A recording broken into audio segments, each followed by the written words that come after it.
Bonjour à chacun. Alors, j'avais préparé un message que je viens de laisser tomber, donc je vais en faire un autre. Donc, sans mes notes, tout va bien. En fait, j'avais préparé un message sur Ésaïe 35, parce que, comme je vous l'ai déjà dit, on est très travaillé par la sainteté de Dieu, et je nous encourage à continuer à travailler là-dessus. Mais bon, il me semblait que le Seigneur me disait ce matin, quand même, c'est la Pentecôte. Voilà. Donc, accessoirement, on va dire 2-3 bricoles dessus. Ça va? Alors, Merci, Pierre. Donc, cette année, c'est intéressant parce que c'est à la fois Shavuot donc, et Pentecôte, c'est la même fête. Mais souvent, c'est décalé dans le calendrier. Et là, on les a en même temps. Alors, je dirais plus sur Shavuot demain. Je ne vais pas faire un enseignement, ce sera juste un partage, parce que je veux vraiment laisser de la place à la louange et la célébration du Seigneur. Mais Shavuot, ça vient d'un mot hébreu qui veut dire fête, semaine, pardon. Ça veut dire qu'on comptait un nombre de semaines après Pâques, Pessah, et on devait compter 7 semaines, et puis on arrivait à une fête qui était la fête des semaines, Shavuot, donc je ne vais pas aller plus loin. Et là, c'était une fête agricole, puisque toutes les fêtes d'Israël au départ étaient quand même agricoles, et le peuple juif, aujourd'hui encore, célèbre le don de la parole ou de la Torah sur le mont Sinaï. Voilà, donc c'est le don de la parole. Aujourd'hui encore, c'est ça qui est célébré. Voilà, j'ai fait très court, je ne peux pas faire plus court. Alors on va revenir à ce que nous on connaît. Donc, si vous avez raté l'épisode précédent, Jésus est venu sur terre il y a quelques années auparavant. Et puis, il a accompli ce que le Père lui avait demandé de faire. Il est mort sur une croix. Donc pour certains, c'était un ratage total, son truc. Et puis, nous, on sait qu'il est ressuscité des morts. Donc ça c'est quand même pas mal, quoi. Et il est le premier, il est les prémices de cette résurrection d'entre les morts pour toute la famille de Dieu et du Père. Voilà. Et puis, quand il est ressuscité, il est venu sur terre et il a passé du temps avec ses disciples. Ça devait être quand même intéressant. Les disciples avaient connu Jésus avant, et là, ils connaissent Jésus après. Et si vous vous souvenez, à un moment donné, quand Jésus est revenu, il y en a, ils l'ont même pas reconnu. Hein, ce qu'on appelle les compagnons, les pèlerins d'Emmaüs, enfin bref, ils rencontrent Jésus, ils le reconnaissent pas. Marie, quand elle va au tombeau, elle se dit c'est le jardinier. Ça vous pose pas des questions? On se dit, il avait un peu changé, on va dire. Hein, donc, je passe tous ces détails, mais à un moment donné, quand même, ils l'ont reconnu. Ils savent que c'est Jésus, que c'est le Messie qui est ressuscité.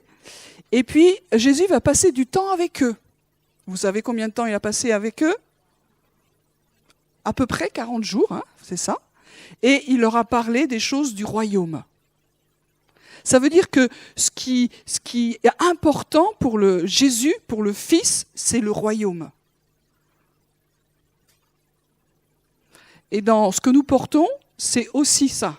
Alors on n'est pas très bon. On a souvent été dans notre histoire d'église, quelle qu'elle soit, très branchée sur l'église. C'est pas que l'église n'est pas important, mais elle est dans le royaume. Le but de nos vies, c'est pas l'église. L'église fait partie de la vision du royaume. Et pour les Juifs de l'époque, l'église, ça n'existait pas du tout. Donc il y a dû avoir besoin de cours de rattrapage. Et puis le royaume, ils n'avaient pas bien compris non plus ce que c'était, puisqu'ils pensaient que Jésus allait être le Messie triomphant, qui allait monter son cheval de guerre, entrer dans Jérusalem, pas sur un âne comme il l'a fait, mais sur un cheval de guerre, et mettre les Romains dehors, et ça allait être le retour et l'avènement du grand Israël et le début des temps messianiques. Le scénario a été complètement changé, donc il devait vraiment parler du royaume. Et aujourd'hui encore, nous avons besoin de comprendre qu'est-ce que c'est que le royaume de Dieu, qui est au milieu de nous, qui est en nous et qui vient. Et selon nos théologies, on est très branché sur le royaume en nous, tapez 1, le royaume au milieu de nous, tapez 2, et le royaume qui n'est pas encore là, mais qui vient. Donc on se dispute dans les milieux ecclésiaux, et l'idée, c'est pas se disputer parce que les trois sont vrais, et ça marche ensemble, c'est pour ça que c'est un petit peu compliqué. Et selon les moments, on a l'impression qu'on est dans le royaume de Dieu, et d'autres, on a l'impression qu'il vient. C'est selon nos jours. Voilà. Donc Jésus leur parle de toutes ces choses, et on voit ça dans acte 1, où Luc va écrire à tout en détail, en tout cas pas assez pour nous. Et verset 3, c'est avec eux aussi qu'avec plusieurs preuves, il se présenta vivant après avoir souffert et leur apparut pendant 40 jours en parlant de ce qui concerne le royaume de Dieu. C'est ce que je viens de vous dire. Comme il se trouvait avec eux, il leur recommanda de ne pas s'éloigner de Jérusalem, mais d'attendre la promesse du Père dont, leur dit-il, vous m'avez entendu parler. Car Jean a baptisé d'eau, mais vous, dans peu de jours, vous serez baptisés d'Esprit Saint. Donc en fait, Jésus leur dit, restez là, restez à Jérusalem, parce qu'il y a la promesse qui va s'accomplir et c'est ce lieu que j'ai choisi en fait. Donc c'est intéressant de voir que quand Dieu dit des choses, elles s'accomplissent dans le temps et aussi dans l'espace. Des fois, on est tellement spirituel qu'on est déjà hors du temps et hors des lieux. Mais Dieu, quand il donne un rendez-vous, il fixe, comme nous, un lieu et un jour. Quand vous fixez un rendez-vous avec quelqu'un, ce serait bien qu'on se voit. Ce serait bien qu'on mange ensemble. Pour que ça arrive, qu'est-ce qu'il faut qu'il se passe ? Normalement, on prend notre agenda et on dit ce sera tel jour, telle heure. Et donc, Dieu a pris son agenda avec les hommes et a fixé quelque chose. Simplement, à ce moment-là, on se dit, est-ce qu'on a tous les éléments ? Et Jésus en donne un, c'est le lieu. Restez à Jérusalem. Pourquoi Jérusalem ? Parce que c'est le choix de Dieu. Vous avez vu que ces temps-ci, Jérusalem, c'est un peu animé. Parce que c'est le choix de Dieu. Parce qu'il y a une contestation spirituelle avant d'être politique. Alors, on ne va pas rentrer dans un grand débat théologique pour ou contre, machin, etc. On laisse tout ça de côté. Mais Dieu a choisi Jérusalem. On le voit dans l'Ancien Testament.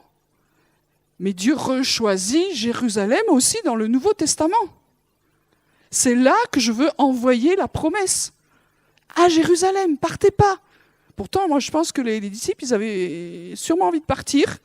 Ce serait moins chaud ailleurs. Parce que la situation était un peu tendue à Jérusalem quand même. Hein, je vous rappelle. Donc, c'est l'endroit où je veux manifester l'accomplissement de ma promesse. Donc, pour nous, en tant que croyants, on doit s'aligner à ça. Et quand on va au dernier livre de la Bible, qui est l'Apocalypse, il y en a qui savent un peu par là, c'est bien. Donc à l'Apocalypse, quand on voit, à un moment donné, il y a une ville qui descend du ciel et elle s'appelle Jérusalem. Mince. C'est ennuyeux. Non, parce que Dieu a un plan. Donc c'est à Jérusalem. Et puis il leur dit, attendez. Et je vous l'ai déjà partagé, moi quand j'étais plus jeune, je me suis dit, ils étaient super courageux les disciples. J'avais aucune notion des racines juives de la foi. Je me suis dit, ils se sont mis dans une pièce qu'on appelle la chambre haute et ils ont attendu. Mais les gars, ils pouvaient attendre des siècles. En fait, je n'avais pas compris que Dieu avait déjà posé des rendez-vous. Et les rendez-vous de Dieu, c'est les fêtes. Je l'ai déjà dit, en hébreu, le mot rendez-vous, le mot fête, c'est rendez-vous. Donc, en fait, quelque part, je crois que les disciples s'attendaient qu'il se passe quelque chose le jour de Shavuot. Alors, ils sont devenus moins héros pour moi, du coup, parce que Mais je pense qu'il y avait des rendez-vous. Et toutes ces fêtes dans le calendrier, on dirait « Ah, c'est des fêtes juives ». Non, c'est les fêtes de l'Éternel. Et Dieu continue à agir pendant ces fêtes. Et c'est pour ça qu'on est dans une période qui est intéressante. Shavuot, Pentecôte, c'est les 70 ans par rapport à la création de l'État d'Israël, toujours contesté, évidemment, mais on est dans des cycles qui sont importants. Et nous, en tant que communauté, nous nous alignons à cela. C'est pour ça que ce temps de Pentecôte, de Shavuot, est spécial. Et il faudrait que dans nos cœurs, il y ait quelque chose qui bouge de spécial. C'est pour ça que je change aussi peut-être mon message, mais de se dire, il y a des rendez-vous. Il y a des rendez-vous. Et vous savez qu'aujourd'hui, à Jérusalem, vous voulez rencontrer tous vos amis chrétiens, ils sont tous à Jérusalem actuellement. Il y en a de toutes les nations, il y en a partout. Parce que c'est un endroit où il se passe quelque chose aujourd'hui. Et les frères et sœurs ont voulu s'aligner à ce moment-là, à cet endroit-là. Voilà, donc c'est ce que Dieu dit. Restez là parce que je vais vous envoyer ce que j'avais promis. Et donc on passe à ce passage que vous connaissez bien et qu'on va relire ensemble quand même. C'est le jour où il faut le lire. Est-ce que tu peux nous l'afficher? On va le lire ensemble. Acte 2, versets 1 à 4. On va le lire là-dessus parce que chacun a sa version. C'est compliqué. Merci beaucoup. On y va. 1, 2, 3. Le jour de la Pentecôte, ils étaient tous ensemble dans le même lieu. Tout à coup, il vint du ciel un bruit comme celui d'un vent impétueux. Et il remplit toute la maison où ils étaient assis. Des langues semblables à des langues de feu leur apparurent, séparées les unes des autres, et se posèrent sur chacun d'eux. Ils furent tous remplis du Saint-Esprit et se mirent à parler en d'autres langues, selon que l'Esprit leur donnait de s'exprimer. Amen. Donc c'était le moment à pas rater. Donc c'est vraiment le jour de Shavuot, donc Pentecôte, c'est pareil. Ils sont tous ensemble dans le même lieu. Donc là aussi c'est quelque chose qui nous parle. Dieu nous aime individuellement. Personnellement, nous sommes uniques. Mais son plan s'accomplit quand nous sommes ensemble. Et aujourd'hui, l'accent est de nouveau remis très fort dessus parce que nous arrivons dans des temps qui sont plus finitifs. Dans les années qui nous ont précédés, dans les réveils qui sont arrivés dans l'Église, l'accent a été beaucoup mis sur le salut personnel, individuel, ce qui est normal. Et c'est toujours là. Et c'était la personne qui était comme au centre. Et au fur et à mesure, il y a quelque chose qui est en train de bouger, au fur et à mesure qu'on est dans les temps de la fin, et Dieu parle de sa famille, de le fait d'être ensemble. Pas simplement une institution, pas simplement des structures, mais une famille, une épouse, une fiancée, quelque chose qui est vraiment collectif. Alors dans ce collectif, nous sommes uniques, mais nous avons besoin les uns des autres. Et c'est pour ça que Dieu continue à parler aussi de l'Église locale, parce que c'est notre lieu d'apprentissage du collectif. Si moi je me rassemble qu'avec moi-même, déjà j'ai un peu de mal, selon les jours, mais si je me rassemble qu'avec les gens qui pensent comme moi, qui ont les mêmes idées que moi, qui ont les mêmes goûts que moi, je ne représente pas une famille. Vous êtes tous nés dans une famille, globalement. Et selon les jours, on se dit, moi, je n'aurais vraiment pas choisi cette famille-là, mais peut-être pas vous. On est très, très, très différents. On aurait aimé une famille, peut-être que certains c'est le cas, alléluia, ou je ne sais pas si c'est alléluia, mais où on pense tous pareil, on a tous les mêmes goûts, et tout va bien. Mais on est très, très différents dans les familles. Et ce qui est vrai dans le naturel, c'est le vrai dans le spirituel. Quand on veut recréer spirituellement des familles, c'est-à-dire des communautés, quelle que soit la taille, qui pensent tous pareil, qui sont tous pareils, qui sont tous alignés, je ne veux voir qu'une tête, qu'une seule pensée, c'est pas la vraie famille. Dieu nous a créés très différents. Vous avez vu, physiquement, on est un peu différents. Au niveau des races, on est un peu différents aussi. Et dans notre communauté, on a la chance et le défi d'être très différents. Hein, je vous le rappelle, on est 50 nationalités. On aurait voulu le faire, on n'y serait pas arrivé. Mais c'est quelque chose, on en reparlait au niveau de l'équipe, de dire, dans le passé, Dieu nous avait dit que cette église serait une église des nations.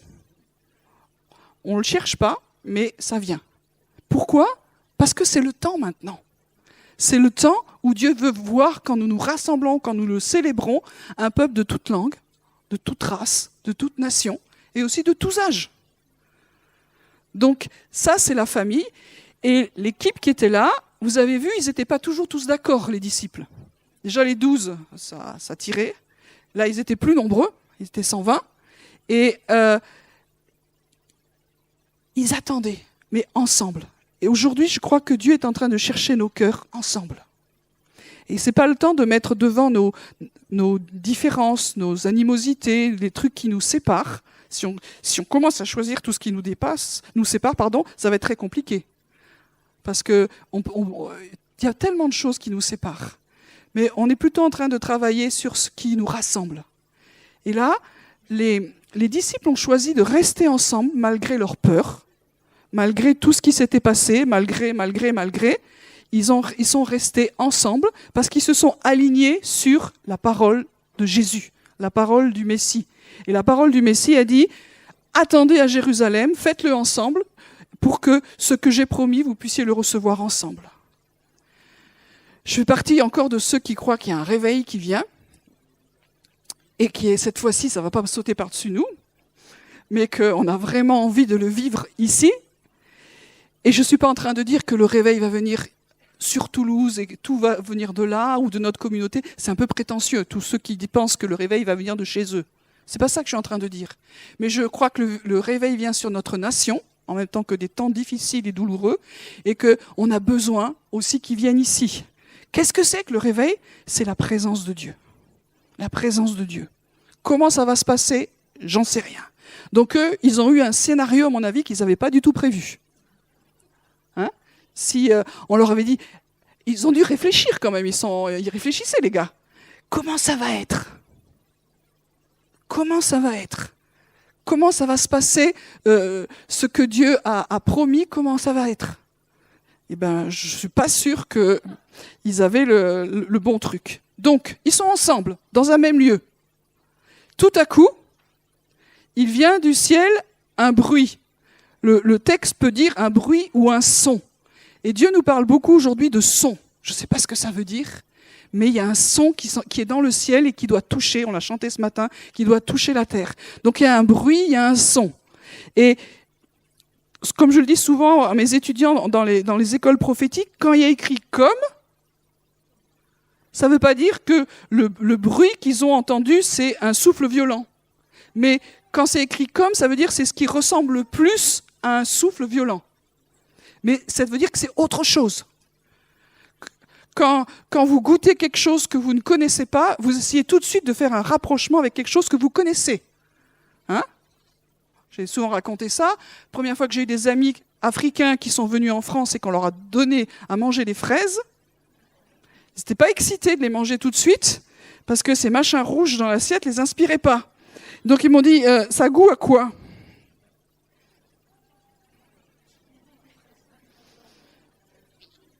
Alors c'est comme, et là j'étais un peu plantée parce que j'essayais de faire dans mon répertoire de fruits africains le truc qui pourrait se ressembler le plus à la fraise.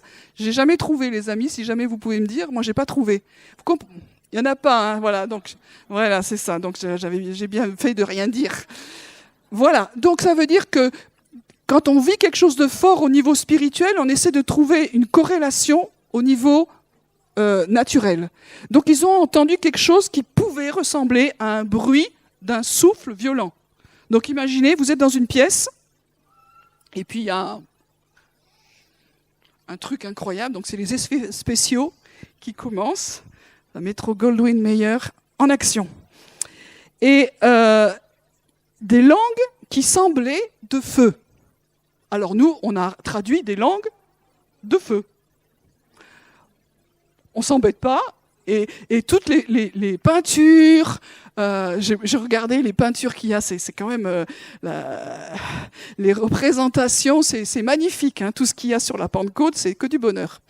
Donc, les gens se sont transformés en espèce de bougies. Non, mais quand on regarde les peintures et les trucs comme ça, c'est space. Mais en même temps, c'est des langues comme de feu. Donc on ne peut pas dire que c'est vraiment du feu, mais ça ressemblait à du feu. Donc ça veut dire que c'était très spécial. Mais ce qui veut dire aussi, c'est que quand le Saint-Esprit est venu, on l'entendait et on le voyait. Et ça veut dire qu'on a commencé à l'entendre avant de le voir. Et que quand Dieu vient nous toucher, et qu'il y a vraiment quelque chose qui est comme un réveil dans nos vies, ça s'entend et ça se voit. C'est cool. Et que je pense que ce ne sera pas du tout comme on pense que ça se sera, et il faut laisser le Saint-Esprit libre. Donc ces langues, comme de feu, se sont séparées. Ça veut dire qu'il y a quelque chose de collectif qui est arrivé et qui est venu sur chacun. Donc comment ça s'est passé en un seul coup, les uns à la suite des autres. Si tu es le dernier, tu te dis, j'espère que j'en aurai moi aussi. On sait pas comment ça s'est passé, mais moi j'imagine le truc, quoi. Et en fait, ils ont reçu cette impartition comme du feu, et ça s'est posé sur chacun d'eux. Donc je suis allée regarder, moi en grec je suis complètement nulle, mais dans le sens du mot, c'est en fait, ça s'est assis. Ça s'est assis sur chacun. Alors, bon, ça s'est assis sur la tête, on ne sait pas. On ne sait pas. En tout cas, dans le sens biblique, ça c'est ce que je sais, quand il y a le mot assis, bibliquement ça veut dire je vais demeurer. Quelqu'un qui s'assoit dans un lieu, ça veut dire je m'installe, je demeure, j'habite. Et même aussi, il y a le sens de gouverner. Donc, les personnes qui étaient là sont devenues temples du Saint-Esprit, ensemble et aussi personnellement. Bon, c'est déjà pas mal, hein? Donc, ils ont été remplis du Saint-Esprit, puisqu'il s'est assis, il a demeuré, et puis ils ont commencé à... Ça, c'était quelque chose qui s'est fait comme ça, un mouvement comme ça, et quand le Saint-Esprit vient, il y a aussi un mouvement qui sort de nous. Et ils ont commencé à parler en d'autres langues. Alors là, c'est complètement X-Files.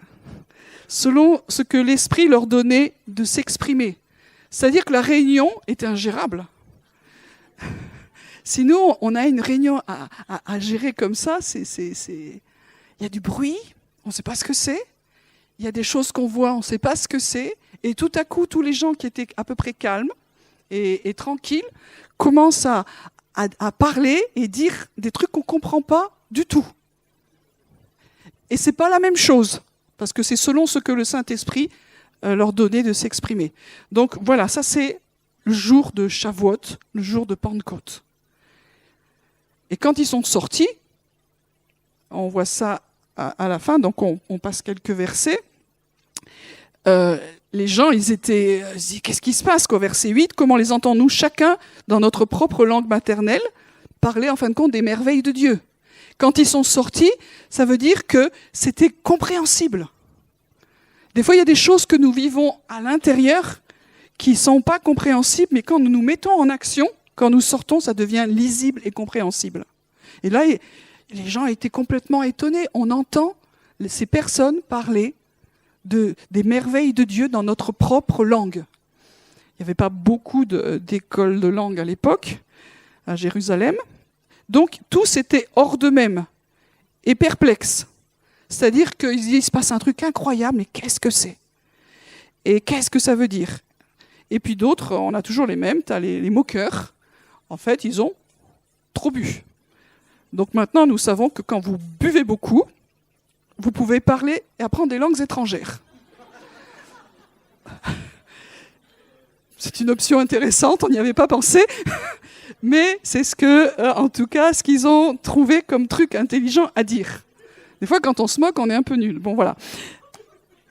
En tout cas, ce jour de Pentecôte, de Shavuot, Dieu a agi avec puissance dans le collectif et en n'oubliant aucune personne.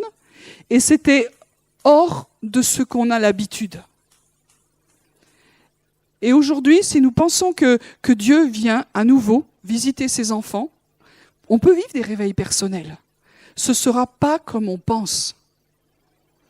C'est pas sûr qu'on ait de nouveau le coup du bruit et des langues comme de feu. Peut-être que oui, peut-être que non, je n'en sais rien. Mais c'est pas à nous à dire au Seigneur comment il va faire, mais je crois qu'il vient. Et c'est après Pierre a essayé d'expliquer qu'est-ce qui s'était passé. Et pour un juif, pour que ce soit quand même compréhensible, il faut que ce soit dans la Torah. Donc il a expliqué, ils sont pas ivres. C'est le matin quand même. Enfin, des fois ça veut rien dire. Mais il va prendre un texte du prophète Joël qui dit dans les derniers jours, dit Dieu, je répandrai de mon esprit sur toute chair. Vos fils et vos filles prophétiseront, vos jeunes gens auront des visions, vos vieillards auront des songes. Sur mes serviteurs et sur mes servantes, dans ces jours-là, je répandrai de mon esprit, ils prophétiseront. Et je continue pas, et j'arrive à la fin. Alors, quiconque invoquera le nom du Seigneur sera sauvé. Et il a fait un message d'évangélisation. En fait, Pierre est en train de dire, ce que nous sommes en train de vivre, ça a été prophétisé, et c'est dans la Torah. Et nous savons aujourd'hui que ça, c'est pas complètement accompli, puisque le Saint-Esprit n'est pas encore venu sur toute chair. Là, c'était toute chair sur Jérusalem. Mais il y a un accomplissement encore qui doit venir bien plus grand. Et nous attendons ce jour, enfin en tout cas, moi j'attends ça. Et quand ça vient, c'est le signe d'un réveil. C'est-à-dire, alors quiconque invoquera le nom du Seigneur sera sauvé. C'est pas juste pour que nous on soit équipés, visités, mais c'est vraiment un mouvement de salut, un mouvement de réveil, un mouvement où des millions, on l'espère, seront touchés par la bonté et la puissance de Dieu. Donc voilà, ça c'est ce qui s'est passé le jour de Pentecôte. Alors c'est bien de se rappeler ça. Et juste très courtement, il y a longtemps avant, ça a une corrélation avec ce qui s'est passé quand ils sont sortis d'Égypte. Dieu leur a dit d'aller à un rendez-vous. Et un rendez-vous, c'était un lieu, là c'était sur le mont, enfin autour du mont Sinaï. Donc ils se sont installés, et vous avez vu, souvent, Dieu quand même dit des endroits particuliers. Et ça, c'est un lieu qu'il a choisi, et puis il a appelé Moïse à monter sur la montagne, il lui a donné, je passe tous les détails, il lui a donné ce qu'on appelle les commandements, en fait c'est les 10 paroles, et puis plein d'explications, et donc ça a pris du temps. Ça a pris combien de temps ? 40 jours. Hein ? Donc c'est un peu long. Donc toutes les tribus en bas se sont dit, il a dû mourir. Je rappelle, c'était une montagne sacrée. Une montagne, il ne fallait pas toucher, c'était spécial. Donc le gars, il ne revient pas, il a cramé. Donc il faut qu'on prenne un plan B. Le Dieu de Moïse, il n'a pas l'air sympa. On va se faire un plan B. Faisons-nous un veau d'or. Voilà, ça c'était encore la bonne idée. Donc ils ont fait ça, et quand Moïse est descendu avec les tables, je vous fais court, ça s'est pas fortement bien passé. Dieu était en colère, et ça se comprend, puisque pour Dieu, pour le peuple juif, le Sinaï, c'est une alliance de mariage. C'est une alliance, c'est là vraiment où est né le peuple juif, c'est l'endroit où Dieu a scellé alliance. C'est comme si, l'image est forte, c'est sous le dé nuptial, la choupa, il y a Dieu et son peuple, et ils font alliance de mariage. Et donc, sous ce lieu-là, il y a déjà adultère. Ça fâche. Parce que Dieu est bon, il est un père, mais il est saint. Donc, Dieu s'est fâché, et Moïse a intercédé. On voit ça dans Exode 32. Mais à la fin, l'Éternel a quand même frappé le peuple parce qu'ils avaient fabriqué le veau d'or. Et ce jour-là, il y a 3000 hommes qui sont morts. C'est beaucoup. Et vous avez bien sûr vu que 3000 hommes sont morts au Sinaï, et il y a eu 3000 qui sont nés à Jérusalem, à la Pentecôte. C'est comme, dans la pensée juive, souvent il y a la pensée du tikkun, de la réparation. Et c'est comme si quelque chose s'était bouclé aussi, et qui est lié entre Shavuot avant, ce qui s'est passé, et la venue du Saint-Esprit à Jérusalem. Donc, le jour de la Pentecôte, eh bien, il y a eu un super message d'évangélisation, et il y a 3000 personnes, plus toutes les autres, qui sont nées de nouveau. Donc, la Pentecôte, aujourd'hui, c'est lié comme visitation, c'est vraiment lié à la vie. À la vie, à l'évangélisation, au salut. Et le salut, c'est à la fois le salut, on passe de la mort à la vie, mais aussi c'est la guérison et la délivrance, etc. Donc, c'est ça que nous rappelons et nous fêtons et que nous attendons. Et pour finir ce message improvisé, je voulais juste lire un passage dans Hébreux 12.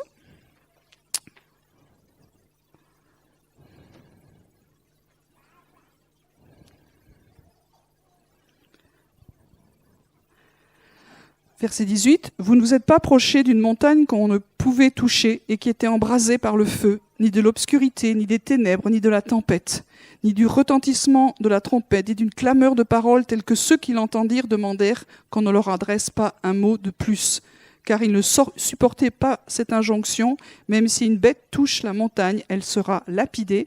Et le spectacle était si terrifiant que Moïse dit « Je suis épouvanté et tout tremblant ». Ça, c'est Shavuot au Sinaï.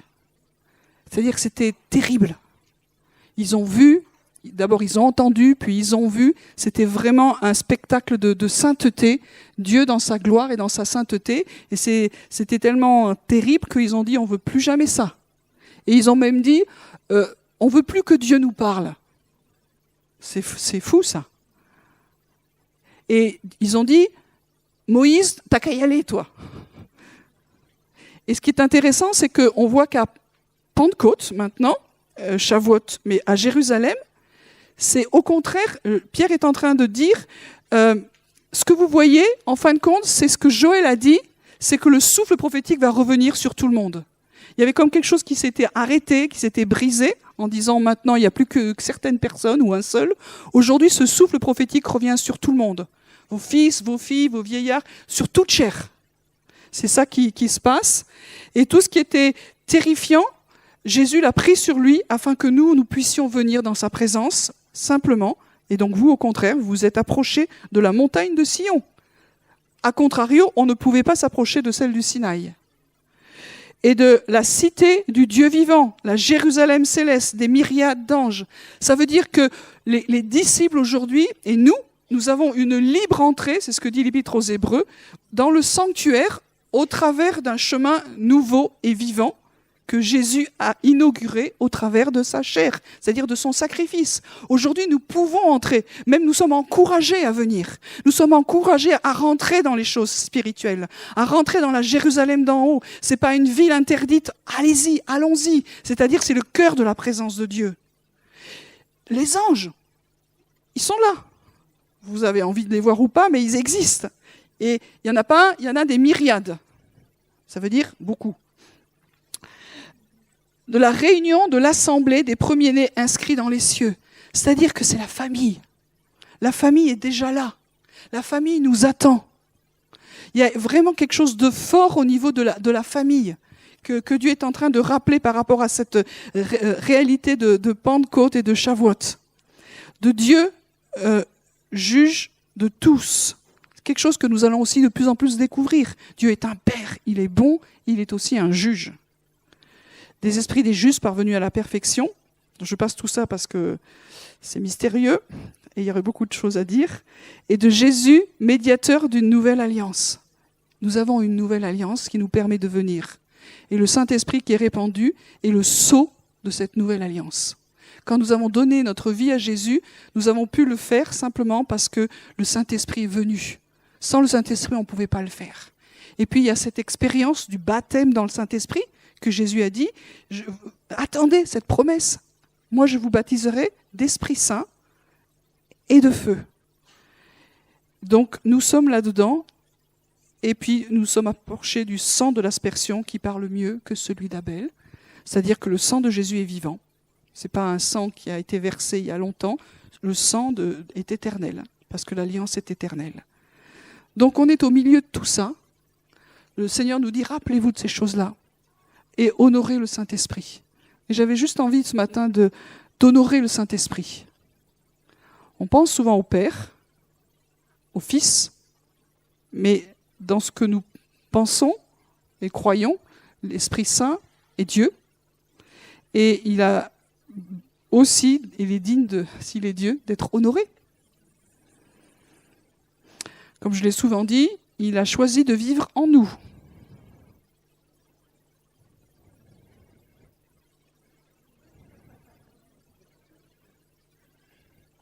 C'est pas le plus simple. Et c'est pas toujours sûrement le plus agréable, parce qu'il s'appelle aussi l'esprit de sainteté.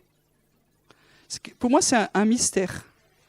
Il est comme une colombe, et il est l'esprit de vérité et de sainteté. Il est plein de douceur et de gentillesse, et en même temps, il est saint. Et ce matin, dans cette famille, dans notre communauté, j'avais juste envie de dire, on veut honorer Saint-Esprit.